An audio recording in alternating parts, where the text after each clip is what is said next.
All right, I've talked about this before on this channel, but the Detroit Lions are getting really good draft news as this draft board continues to shape up. And I know we're a couple months away from the NFL draft, but doesn't it feel like it's tomorrow? It just really does. We're in full off-season mode.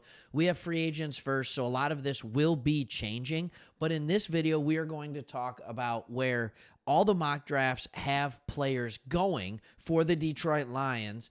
Or what players they have drafting, as well as a couple people that are, vaulting up boards. And then at the end of this video, I'm going to do my own mock draft for a few rounds, and I'm going to go ahead and do that with you via PFF. So let's go ahead and get into this. But before I do that, let me know, with that first round pick number 28, what position do you want the Detroit Lions to draft? That's the question. Do you have a player that you love at that position? Maybe you'll find one at some point during this video. All right, let's start with the offensive skill players. Here are the players as far as offensive goes. It's just Emeka Egbuka. It's Emeka Egbuka. Like, that would seem kind of unfair. It would make the Lions wide receiver room kind of look like an Ohio State wide receiver room, if I can be completely honest, which is not a bad thing. It's intriguing to look at, but at the same time, I'm not sure you need to take a first-round resource at a wide receiver when you can find a third wide receiver at a relatively cheap rate, unless you're saying to yourself, I want JMO gone, and then maybe you're trying to find a replacement in that kind of realm as well, and then you're looking for a fast wide receiver instead of a big receiver. Defensive tackle, they have them taking two. Either Kenneth Grant, defensive tackle at Michigan, or Derek Harmon, defensive tackle at Oregon. A couple of Big Ten players. Yeah, I know it's weird. They're Big Ten, right? And so we look at a couple of these. I don't mind the Kenneth Grant one. I think Aleem McNeil is going to be out longer than we actually think. And I think Aleem McNeil was a huge help to Aiden Hutchinson. So a good defensive tackle in the middle could be really important. Kenneth Grant would be more of your replacement for DJ Reader going forward. Derek Harmon is a guy who can do a lot of different things. He's 6'5", 310. He can do a lot of different things. So you look at that, and then Tyleik Williams from Ohio State. I'm not a huge fan of that one, so I don't even want to waste time talking about it. Edge rushers is where this draft is absolutely loaded, and this is why the Lions are getting good draft news, because there are a just remarkable amount of edge rushers, a lot of depth at edge. So the Lions, even though they're sitting at the back end of round one, can get a very similar talent to what they would be getting with honestly a top 10 to 15 pick in most drafts, because in the drafts, edges tend to go up the board and quarterbacks go up the board, while tight ends and running backs fall down the board. So you look at all these things. You look at guys that might be available, guys like Mike Green, guys like Shamar Stewart. Shamar Stewart in the Aiden Hutchinson draft would have been a top 10 draft pick. He just absolutely would have, and he's going late in the first round to a lot of people. Same with Nick Skirton. Like, he's one of those guys out of Texas A&M that has all the measurables and all the intangibles. So the edges at Texas A&M, the reason you didn't hear a ton about him at Texas A&M is because both of them are kind of that big, well-rounded edge. Neither one of them is just this ridiculous pass rushing edge.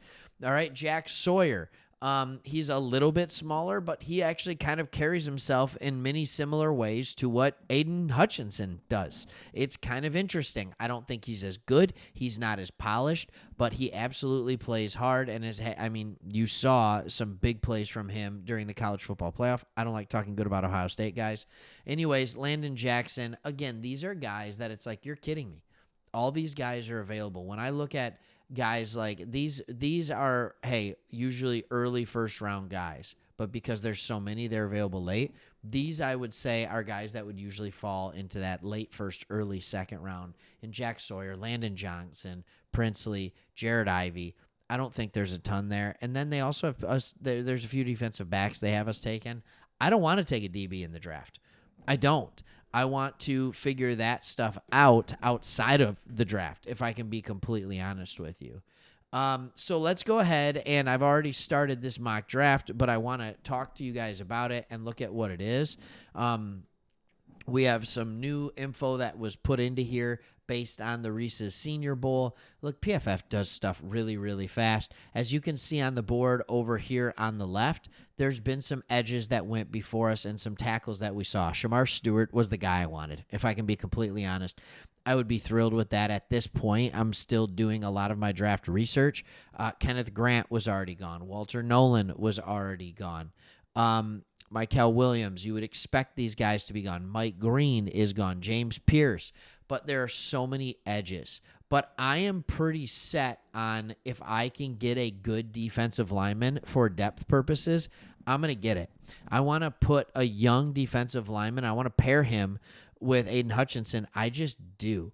So when you look at a guy like Nick Skirton, what you see is a guy who's been fairly productive throughout his college career. But you look at certain grades in here, his pass rush win rate. So when he has the ability to really get one-on-one with a tackle, he wins 17.4% of the time. I like that. I also like the fact that he carries himself at 285. 6'4", 285. He's a big guy that can set the edge. He's only a junior. He has a lot of room to grow. I think that's absolutely fantastic. As a true freshman, this is a guy who played almost 270 snaps in the SEC. Like, we need to give credit to that. And then over the last 2 years, he's absolutely continued in that trend. But he's young. He's going to continue to develop. I'm going to go ahead and draft Nick with this pick. All right, now, this is stuff that I haven't been able to see. So now you have to ask yourself a question. This is where it goes. I personally want to revamp our entire defensive line. I think on the offensive side of the ball, we have proven that if you have a great offensive line, you will have a good offense. I think defense is very similar. You must win in the trenches. So this pick to me is really between two different people. It is between Jared Ivey, who we talked about already. Jared Ivey is a very similar mold to what we got to Nick Skirton in the first round. Honestly, I wouldn't be surprised if Jared Ivey ends up climbing up into that first round range. But he's a senior. He has been this last year is when all of a sudden he really turned it on. Look, I understand he had 8 sacks each year, but in this one he took those. He hurried the quarterback like crazy. All right, so he was constantly in the quarterback's face this past year. Here's another name I want you to be on the lookout for: Darius Alexander. This is a guy who played at Toledo. And when you look at him, he's a 6'4", 310-pound senior, but he made some serious waves at the Senior Bowl. And if you're paying attention to things like that, these are the things you want to know. All right, he was always kind of a PFF darling. He had an over 90 grade. And you're like, oh, he played in the MAC. But he has 34-inch arms. You want those long arms on a defensive tackle. He has explosiveness. He has good measurables. So everything he did, and especially his 90.3 run defense grade, are really, really impressive. So the question that you have is, do you want another edge in a similar role, a guy that can play inside, outside at 285 in Jared Ivey? Maybe he ends up putting on a couple pounds, moving inside. Or do you take the defensive tackle already in Darius Alexander? I love guys that move up, and I love guys that are maybe from a smaller school, but then when they have the opportunity to show out, they absolutely do it. So I'm going to go ahead and draft Darius Alexander with the second pick on this one. And this is when, again, the board just continues to fall into the right place for the Lions. Like, at this point, you're in your comp pick in the third round. You're in your complimentary pick of the third round, and you're asking yourself, do I want Jalen Milroe, like, at quarterback, and do I just want to sit him for the next 4 years and see if he's the guy or if Hendon Hooker's the guy, but also use him as a possible, like what does that look like? Or do I want to continue and help what is my defensive line? You have Oladeo, who has been absolutely doing some things over this past time. I don't know. It's just kind of fun. It's kind of fun to see. Do you go with a guard here?